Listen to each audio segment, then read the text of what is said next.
Kalau Papagomo, kalau Port Teh ada idea yang lebih baik untuk membantu Gaza, yang mana Papagomo kata suruh masuk jalan Rafah, dia pergi hantar. Kalau dia berjaya, saya ikut dia. Pintu Rafah, pintu Rafah, pintu Rafah. Pintu Rafah pun kamu tak tahu kat mana. Pintu masuk makanan bukan nama pintu Rafah, nama dia pintu Karem Abu Shalom. Kamu boleh masuk pintu Rafah, saya akan ikut. Apa yang berlaku di pintu Rafah? Jangan duk makan bohong Israel. Israel menurunkan truk bantuan daripada 600 yang dia janji dalam perjanjian. Dia benarkan 60 je. Pada hari-hari tertentu dia naikkan 100. Tapi ketika perang Israel dan Amerika dengan Iran, pernah dia turunkan sampai 20 bantuan truk sehari. Tuan-tuan boleh bayangkan 600 truk yang diperlukan oleh rakyat Palestin, 2.3 juta orang yang ada di Gaza, yang dibenarkan hanya 10%. Pada awal-awal perang dia benarkan banyak masuk. Jadi dalam laporan ini mengatakan sepatutnya 141,000 truk masuk sepanjang perjanjian. Tapi yang masuk hanya 37,000 truk, menjadikan jumlahnya hanyalah mencapai sekitar kurang 30%. Lebih teruk lagi dalam perjanjian ni, 9,700 truk yang membawa minyak perlu dibenarkan masuk untuk menghidupkan jana kuasa, bagi membolehkan hospital beroperasi,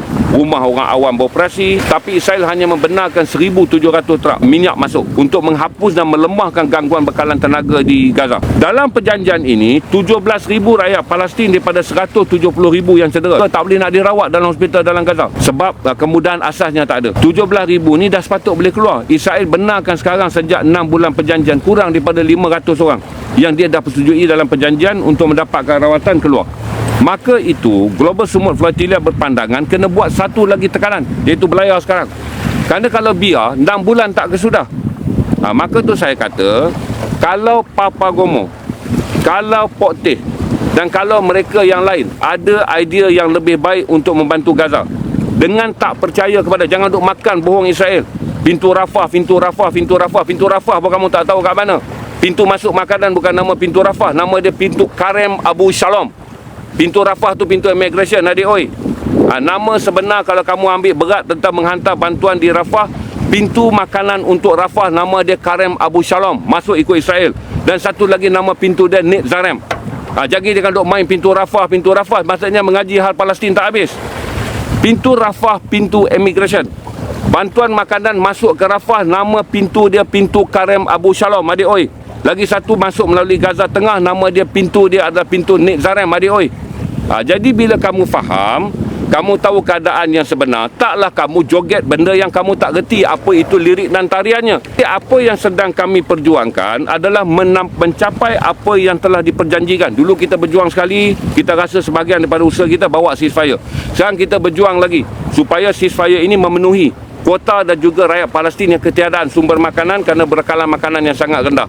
Rakyat Palestin yang kehilangan sumber minyak kerana bekalan minyak yang dibenarkan masuk kurang 14%. Rakyat Palestin yang jumlah mereka sepatutnya dibenar keluar daripada tanah Palestin melalui pintu Rafah sebab pintu immigration. Dibenarkan keluar melalui pintu Rafah untuk mendapat rawatan di negara-negara ketiga, jumlahnya kurang 500. Maka pelayaran ini berlayar. Waktu kita berlayar di laut, ingat 22 hari bulan April, tak berapa hari lagi, akan diadakan Sumut Parliament Conference di Brussels, Belgium. Kenapa buat di Brussels? Kerana Brussels adalah kota politik untuk Eropah. Kerana di Brussels lah bertempatnya Kesatuan Eropah punya ibu pejabat. Sidang ini akan disertai oleh aktivis dunia, oleh wakil daripada PBB, oleh ahli parlimen seluruh dunia, terutama parlimen Eropah. Saya dengar khabar ahli parlimen Malaysia pun nak pergi. Daripada kerajaan dan pembangkang akan datang juga untuk menyatakan pandangan dan suara mereka. Saya harap semua ahli parlimen yang selama ni duk berkompang pompang pasal Palestin datang berucap untuk menyatakan pendirian Malaysia. Dan di sana satu deklarasi akan dibuat mengenai Gaza. Deklarasi ini menyentuh mengenai hak untuk rakyat Gaza dibebaskan daripada cengkaman Israel kerana Israel masih menduduki 52% tanah Gaza. Yang kedua, hak untuk rakyat Gaza dibebaskan daripada apartheid. Hak untuk diselamatkan daripada genosida. Ada tuan-tuan masuk je dekat page je baca. Ketika konferens diadakan di Brussels, kami ni berlarak di perairan, semangatnya menyala di darat untuk tujuan mencari perubahan. Maka itu tuan-tuan, saya jelaskan kepada tuan-tuan, bagi pembenci-pembenci sumut, dia masuklah duk maki kata wayang apa semua. Pertama, mereka nak tani sumut ni sebagai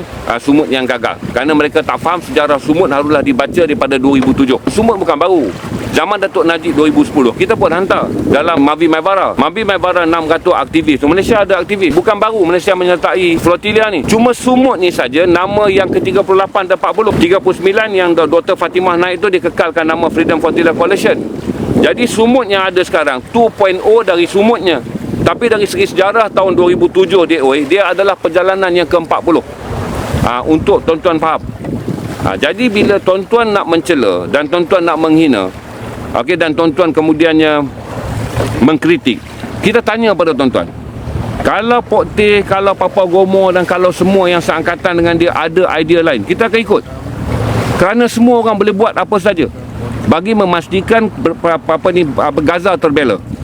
Tapi kalaulah kamu menentang Sumut hanya kerana di belakangnya kamu syak kata Perdana Menteri terlibat, kamu nak hentam Sumut ni sampai lumpuh, kamu nak hentam misi ke Gaza sampai lumpuh untuk memenuhkan nafsu politik kamu kerana Perdana Menteri berada di belakang ni, ia adalah satu benda yang di luar kawalan kami.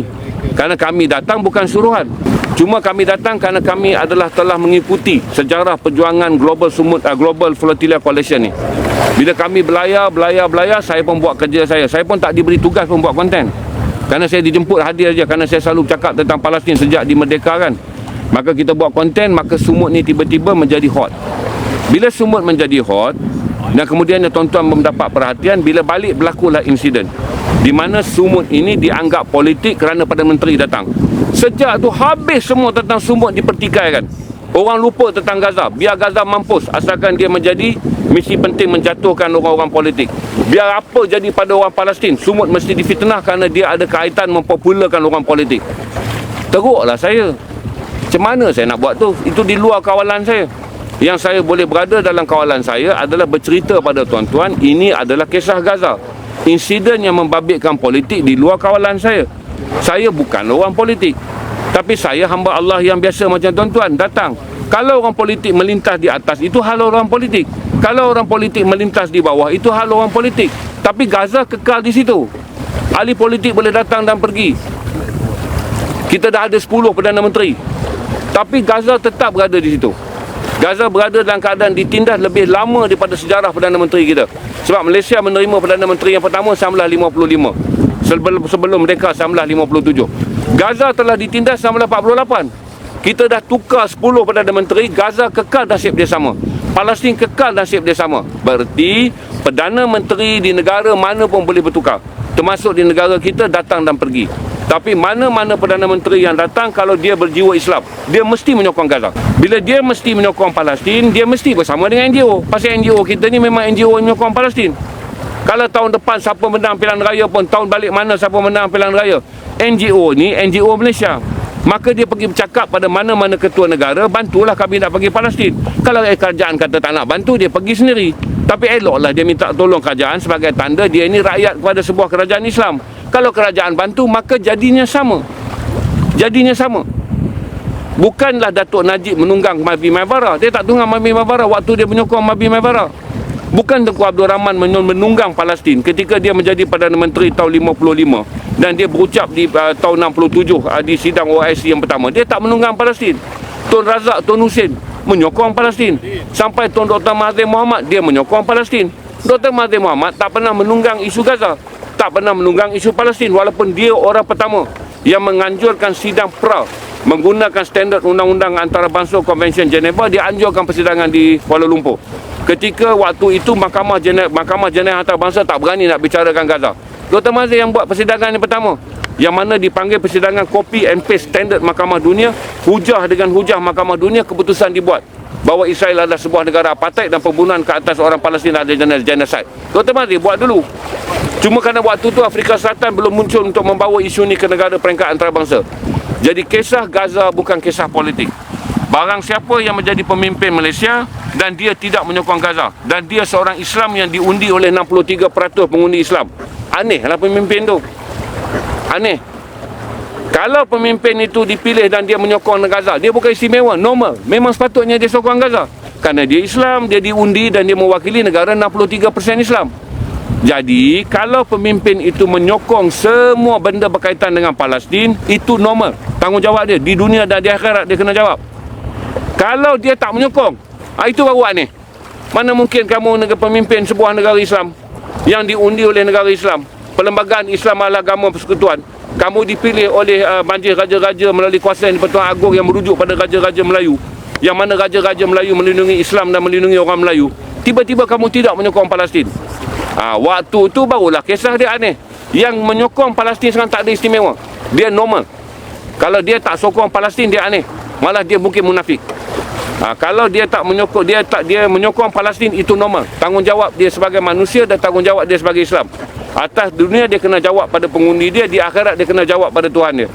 Tapi kalaulah dia tak menyokong Palestin, hanya kerana dia takut ke Amerika, dia nak berniaga dengan Israel, dia dengar pandangan-pandangan orang Islam yang bukan penyokong Palestin di Malaysia, barulah dia ini aneh. Kemungkinan boleh dihukum munafik. Jadi jangan panik dan jangan rasa pelik ke atas mana-mana Perdana Menteri di Malaysia yang menyokong perjalanan sumut, yang menyokong Palestin, kerana dia sejak yang pertama Tunku Abdul Rahman sampailah Datuk Seri Anwar datang daripada pelbagai parti, tak pernah seorang pun yang tidak menyokong Palestin.